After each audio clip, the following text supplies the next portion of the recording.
So here we start the video of the DSD1, which is a d.e.s Racing made design. So this is a company which are out in the middle of nowhere, and the delivery is organised by their sort of second company, or their official dealer, which is Rockbait Racing.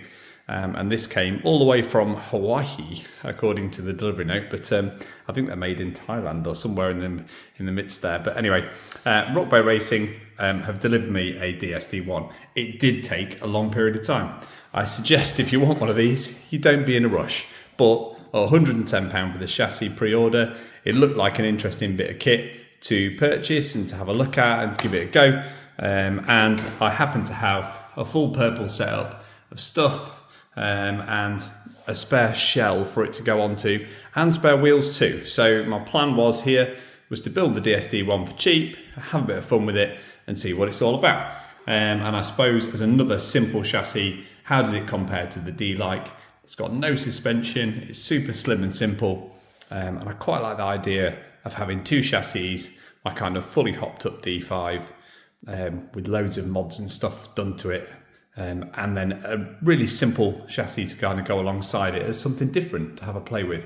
I have heard some quite sort of mixed results. Some people have said the gearboxes don't go well together.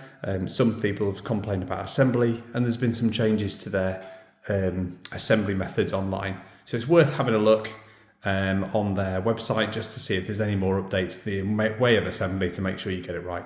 I'll be checking that as I go along. But let's get it all open and have a look at it. Well, first of all, wow, that's a lot of bags. A lot of bags. 16. I'm going to need to lay this out. 14, 18. Oh my gosh. All right, so here we go. Got a load of bags here with all the cardboard bits in. They're not numbered up, but all the other bags are numbered up. And I'm guessing as I go through this, which seems fairly comprehensive, although it only goes on two sides of two bits of paper, should be fairly straightforward. But I think the first job to do, it says on the instrucciones, is to build up some arms and a front kind of brace piece. So let's get that on that. So already a little bit of my OCD is exploding. I've started to get these little pieces out here to build these arms as per the instrucciones. There's 4 of those to build. And there's also this arm here to build up at the front. There's a pair of those, front and rear, that I've got out of the nice carbon bits to build, and that's fine. However, the bags, they're not in order. This was bag 1. To get to these, I had to open bag 19, and these aren't really going to go into those unless I wind them in that way first and then wind that onto that, so a little bit confused about that. And then it says I need some button heads, and they're in bag 14. So I'm not quite sure why the hell they didn't just put everything in bag 1 or everything in bag 2. Like this, if this should be as you would normally build a car, then normally bag them up in order. And they're clearly not bagged in order. So I guess all bets are off. I just got to use the right bits out of the right bags. Fantastic. Little bit of a learning curve then, d.e.s. Coming together now. The 10mm hexes, which have to go inside these, I wound them into those first. That seemed easiest. You only have to leave sort of 3 or 4 millimeters poking out, otherwise when this bolt goes in, it's going to hit it. And I don't think that's supposed to be used as a locker to adjust the length. These look a little long for 15mm, but they're the only other option out of the kit. So I'm guessing that they must be the 15mm ones. But yeah. It's coming together. Let's keep assembling these little bits. No cutscenes today because I do not have a helper. So I'm just going to keep pausing when you need to know stuff. Front arms made up. That's no major dramas. And we're now moving on to the next step, which is to build the steering. It's a little bit like the setup actually that I've got on my D5. So essentially a direct drive steering. Might mean you need to slow the servo down. Be interesting to see what that's like, but it also looks like it's got a pivot in here, so let's get that assembled. So that's that piece assembled. The only problem I found on this bit here was just getting the bearings to be pressed in tight enough, because this threaded section that goes into this hex plastic piece seems a little short. It would have been handy, I suppose, if they'd have given a 15mm one there. I'm not sure what goes in the top end of this yet, but I suppose a tweak later would be to include a slightly longer one of these. And then other things like there's lots of normal hex nuts that I suppose might vibrate loose. Probably going to change those for locking nuts later if there's no reason why not to. So far so good. Other than that, could be a little longer thread inside there. Like I said, the rest of that's all assembled. I'm now looking at the knuckles. The knuckles seem to be identical, front to rear. So I'm not quite sure what's going on there yet, but I'm just going to build up a pair of the fronts, like the instructions say. And then we'll see where we go from there. Next is gearbox, which I believe is the bit that everybody says isn't quite perfect. Two balls, two knuckles done. Seemed to be okay. Some of the bits were a little tight, like interference wise, but yeah, they look fine. I was hoping for a bright blue actually, but the blue and the purple can look quite cool. There you go, there's the first problem. It states a 6mm hex bolt to go into there. There's no way that's long enough. I'm going to swap them out for 10s. There you go, next bit assembled by the construction. That's a 15mm screw there into the parts that it suggests right there. That ain't no way, because that tube there is 18mm on the left, so there's no screw threads. Sorry, 8mm. And then add those together, that's about another, obviously about another 10mm over those three pieces added there together, because by the time you've done it, a 15mm's got nowhere to go. Very strange, and I can't see any other longer bolts, and I can't see any other shorter tubes, so it must be they've spec'd that wrongly. So I'm going to put a longer pair of hex bolts in there too. So this appears to be the bit online that says CP16, you only need one. However, in my kit, it's given me two different types. So I've got a plastic one and a carbon one. The plastic one's ever so slightly thinner. So I wonder if this is the alignment problems that people spoke of. Anyway, I've had to change these to two 20mm long ones and go to one of these in. I'm going to put the carbon one in because carbon's better, right? And if it's wrong, then I'll have to change it later. But that'll go together now. But that's been a little bit of a frustrating process.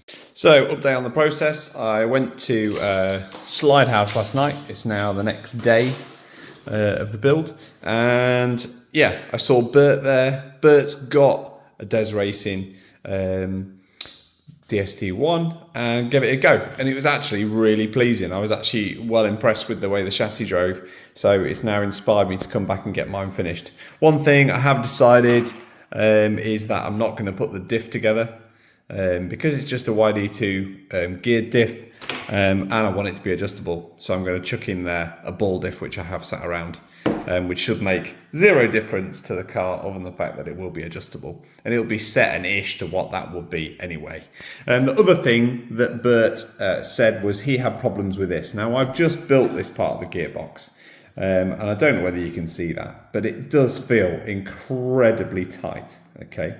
And he said that comparing the YD2 idler gear to a standard YD2 idler gear, the black one that they supply is a little bit big, which makes this a little tight. I'm going to carry on the build for now, but just to be sure, I've ordered myself a YD2 idler gear. I did also find in the kit that they've chucked in some random extra screws, and I think that was to solve the problem of the one or two extra long ones that I needed. Now, unfortunately, that didn't quite work because I needed a longer one for this piece, so I used one in there, and essentially that meant that I used the 20mm one they give you. And then I've only got one 20mm left for that one, those two that would go through there. So essentially I've used a pair. So I do still think that although I've had to swap out a couple of screws, these three TI ones here, the reason I got confused earlier about them was thinking that these are actually look like 12mm rather than 10s. I measured them, they are about 12mm, or certainly longer than a 10. So I'm going to swap out my TI ones for the original ones that came with the kit, just to keep it original. I can swap for titanium bolts later. But I'm going to use these slightly longer ones, and hopefully that means that I don't run out later in the kit. So I think being slightly later in the production scale, I have got one which has got the extra bits and bobs and bolts. But it did say on the instructions to use a 10mm, and that was in bag 14, when actually I don't think they're in bag 14, I think they're in bag 16. I'm pretty much thinking that the labelling of the bags at this stage is not ideal at all. They're not in number order.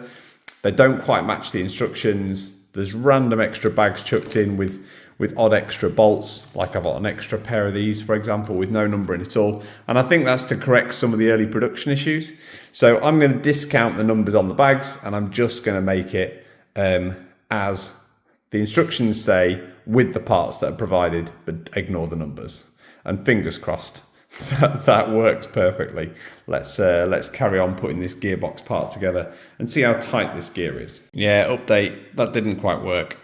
So I'm leaving these TI 10mm bolts in. So it does appear that you're missing some 10mm. These 12mm ones cross over that hole there and come through here into the hole, which then means that it won't bolt down to the chassis. So that's out.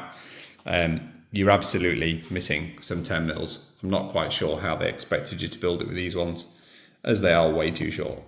That's the gearbox all built up. So it doesn't feel as tight as I thought with the black gear. Feels okay actually. Snug, but you know, it feels like it's meshing okay. My ball diff might have a slightly smaller gear than their original. That might have helped. But anyway, yeah, that's all assembled. Did have to use my own bolts though. So those are definitely too short. Just to give you an illustration, if I just grab one and show what I mean. They say that's a 10mm. Can you see how far it's going into the alley? You're really, going to be lucky if you don't strip that.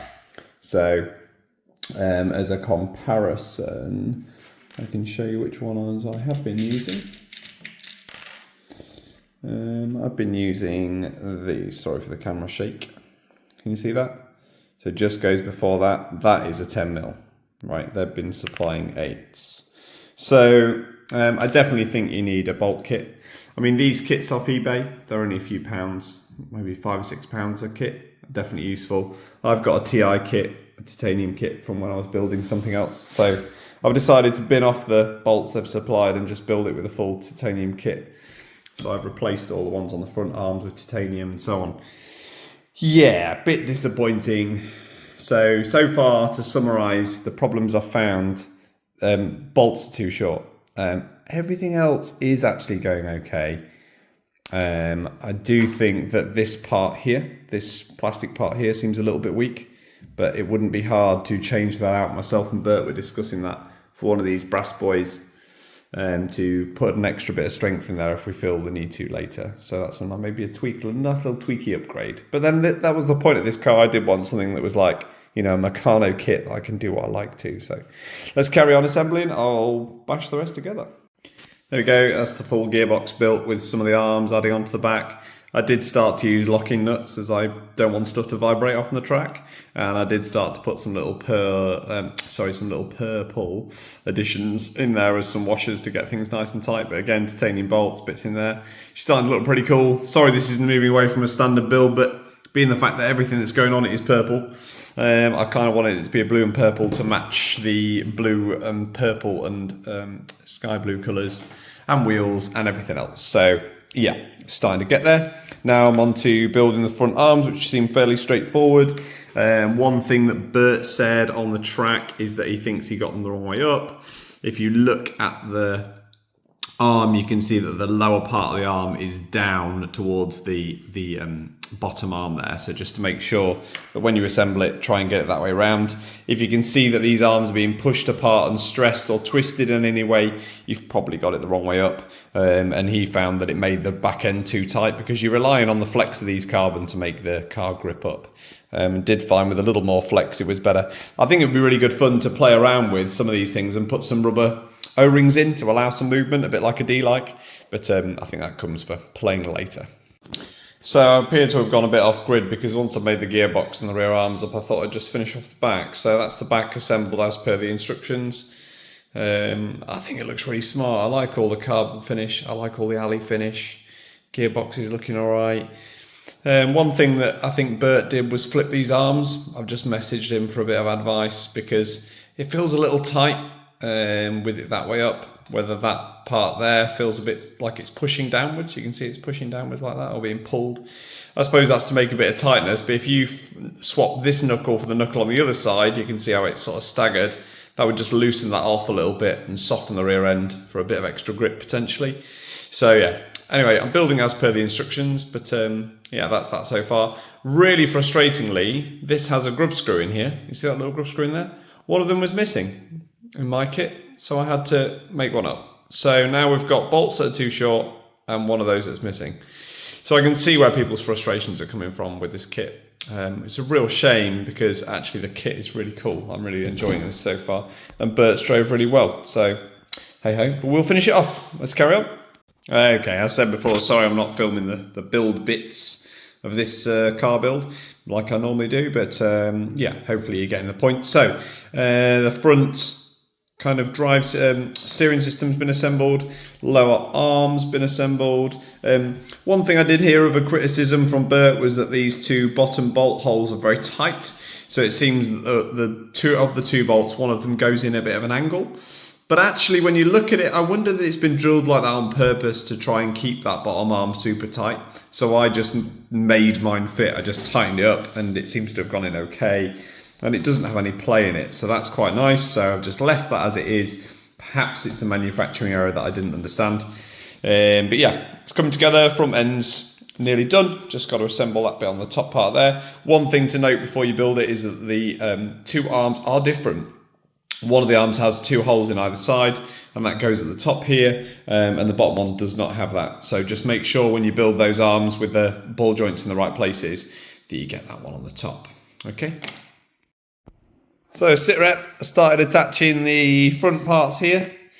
Attach that front top arm, loads of nice little bits again with my TI screws, why not? Some of the bits were a bit of a pain, like getting this front part aligned is definitely a fiddly business. It says to put these bottom screws in here, but because you put this knuckle on the end here, it's quite hard to get the angle of the screw right to get that in. This top piece here, definitely way too tight. One of the things Bert said he did was put a 2mm spacer in there. I've had to do the same. Otherwise, this piece here is going to be pulling quite considerably. This bottom part here hits the front bumper.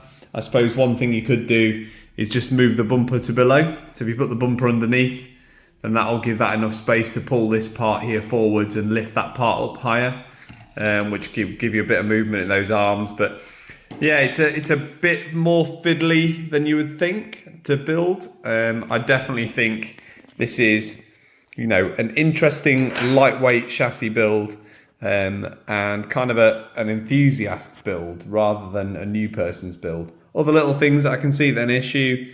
This arm here, I don't know how much movement you're going to need in that, but it does hit the servo. I'm hoping that's not a problem. I did notice on Bert's he had some crazy lock, which was really nice, and good acumen as well, so hopefully that'll be cool. But yeah, pretty happy with the way it's turned out. I think it's looking pretty smart. Just need to do the finishing touches now. Last few little bits to go on. I've just got to build the front tie rods, and then I've got to obviously put a motor on it and such like, and get some wheels on it and stuff. Some bits here to go on yet. The last couple of bits of carbon, which are the battery holder. So I'm going to get that sorted and just test it with the size of battery that I use. And then, yeah, that should be nearly done. Haven't really thought about layout yet, whether I'm going to put the ESC back here. It's quite nice they do give you an ESC plate for back there. But let's just button that up and we'll see what it looks like completely finished. Wow, that got rather stressful trying to get some things together. I think I need to extend some wires on my ESC, which has come from a different car, because it doesn't really fit with the battery right. It's very tight to get all your electronics in there. You've not got much space. The way I saw Bert running it was with this in the middle rather than at the back, so I'm going to go with that layout first. I'll leave that hanging around back there, make sure it fits with my shell. But yeah, everything's set up there. Quite like the purple and blue, quite liking that. So I've just got to get some wheels on. One frustrating thing, it doesn't come with a turnbuckle to go between your servo and steering, which is rather frustrating. I'm not quite sure if this wants to be the other way around yet. I think it needs to be that way around. I've gathered all my spare bits and bobs, but annoyingly I gave one to a mate last night like an absolute plank, and I haven't got a spare one to go in there, so I just need to finish that part off. And yeah, we should have a running car. I seem to think the back doesn't look quite right. Can you see how the left-hand side's drooping slightly? Feels like the drive shaft's a little too long. Maybe the diff isn't quite right. I might have to build the diff that came with it just to double check. But I'll end this here and we'll zip forwards to the racetrack, the drift track, when I've got it running and you can see how it goes. But yeah, little fettling to go. I think that's the thing about this car. Do not buy a DES Racing expecting it to all go together perfectly. It won't. It quite simply won't. Unless they make some changes, it is not going to fit together properly. You are going to have to tweak and tinker. I think it's cool. I think it drove cool, Bert's one. I need to get my one driving the same as that, driving as well as that. And I need to get some last bits on here. I've got my magnet kit to attach and stuff. And then, yeah, let's see how it goes once we get to the track. I'll give you an update when I get there about any differences that I've changed from what you see here. But so far, so good, other than this whole bolt kit debacle, which is less than pleasing. And this. Give me one of them. Why didn't you give me a turnbuckle to go in there? Gugh. So I had the new Yokomo gear arrived and I fitted it all up. My drive shafts are still too long, so I built up the standard diff, but it didn't matter actually, it was just another problem. They've sent different drive shafts out on the newer models and they're longer. So you have to move this hub right onto the furthest notch it'll possibly go to, which means you can't run as much towing. Bert was running loads of towing. I think I've got a little bit of towing achieved. But yeah, it's all working.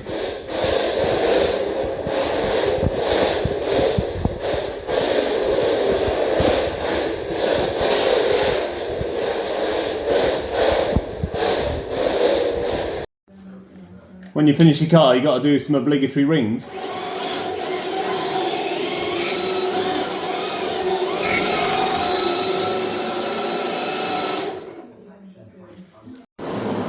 So here we are down the track, and we got the DSD1, and I quite liked it. Pod quite liked it. We were doing some good laps, and then this happened. Oh dear! It appears that the pins on the inside edge of the drive shaft have just disappeared.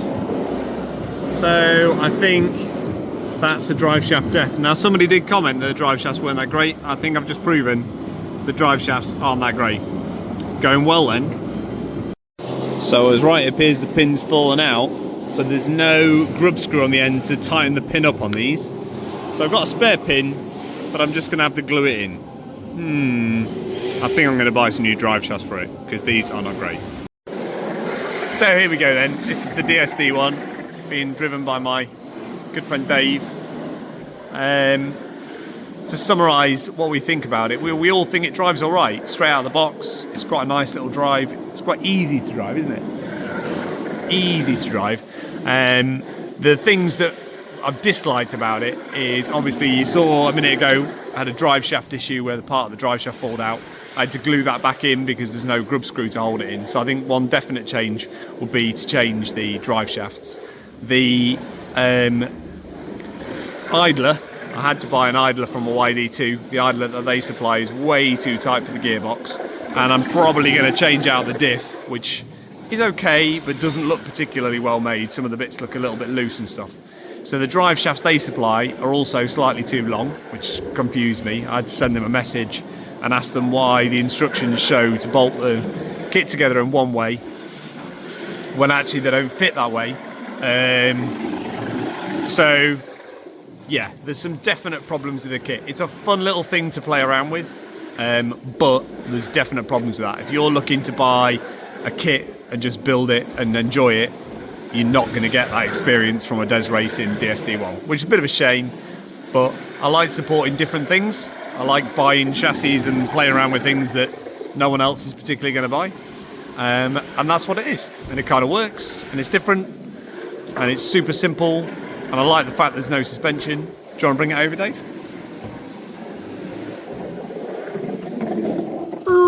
There you go. So, the minute I had to use Velcro at the front. Hang on a minute, it's stuck. There we go. But yeah, it's a nice, super simple setup. It's covered in a bit of dust now. It's been driving all night. Just with a Toro, I had to set up the magnets to fit my other cars, so it kind of works. I like the fact you can dump the shells, so it sits like super low because of the fact there's no suspension, so you don't have to care. So it looks cool. So yeah, overall, think it's a fun little thing to do, but don't expect it to be easy to build because you need a whole spare bolt kit. Alright, so I thought I'd finish this video off back where it all began, back at the table, putting the thing together. So, the DSD1, kind of to summarise, it does drive well. It does drive, interestingly, it's a very snappy chassis. I've been doing some tweaks for next time I go back to the track. My first tweaks are, I've moved my ESC to the rear to move a bit more weight over the back end, which meant resoldering my wires, which is why I didn't do it initially. I've resoldered my wires, done a roadkill garage zip tie wire separator. Zip tie moments on YouTube from roadkill, if you don't know what I mean. So I've had to lengthen the wires here to get to the battery. I've also changed the spur and pinion just to give it a slightly different ratio. Found the ratio that it had made it really, really long geared. And yeah, that was making it quite aggressive.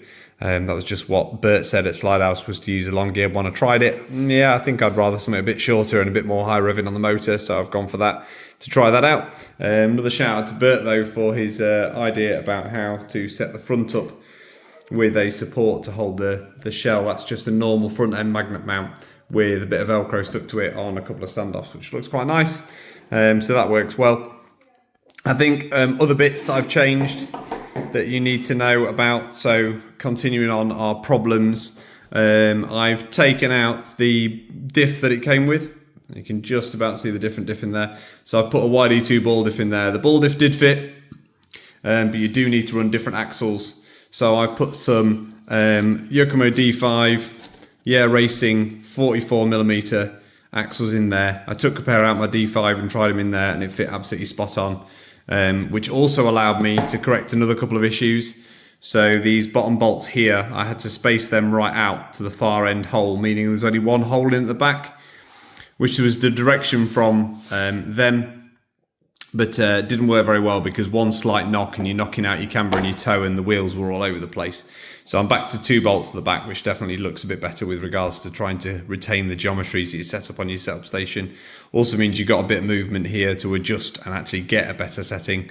It is quite hard to set the rear end and have it stay still, but I've managed to definitely get a better setting. So there you go, DSD1 all fitted up. So just to summarise the problems though, there are lots of problems in building this chassis, and it's a real shame on DSD1's part with regards to support. I think it is a very kit form type car that you're expected to go that extra mile for. So this on here, this is all the parts I didn't use. So this little bag here, that's all the parts in their kit I didn't use. From the YD2 idler that didn't fit right, so I bought a proper YD2 idler. Every single bolt in there is too short. That's crazy, isn't it? They send this little spacer and then they say not the extra spacer, and then they say not to use it, so just use the carbon one, which I did, and the gearbox works fine for me. The axles, one of the axles fell apart after drifting for 2 hours. That bottom little pin there fell out, wasn't crimped in properly. It's not like other ones when it has a grub screw on the end. There is no grub screw, it's just crimped in. So that fell apart, that lasted all 2 hours. I managed to super glue it back in to finish my drifting. But yeah, the standard axles, junk. The standard diff, I gave up on. These cups wobble around like crazy. The actual manufacturing of the diff isn't really tight enough. And you can see the cup moving up and down like this in the drive shaft. It just looked really shady, like it was going to fall apart any minute. So because of the fact I had to buy new drive shafts, I decided I would bin off the diff, which looked a bit wibbly wobbly anyway, and get myself the YD2 diff in there. The other thing is there, you can already see here, look, can you see the damage in the sides of the cups? That's from their own axles. So their own axles damaged the cups so much, it was actually hard to take the diff, get the bearing past the diff.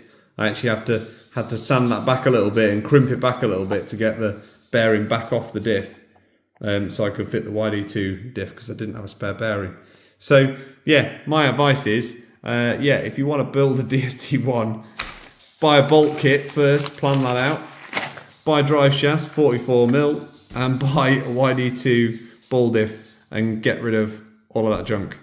Which is really sad because that could be such a cool little chassis, but unfortunately it's one heck of a pain in the backside to build.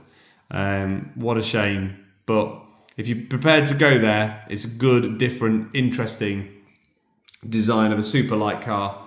Most people's cars weigh under 1 kilo. I'll bung mine on the scales and show you that, but it doesn't matter anyway. But yeah, they're fantastic, other than the fact of this. Blah.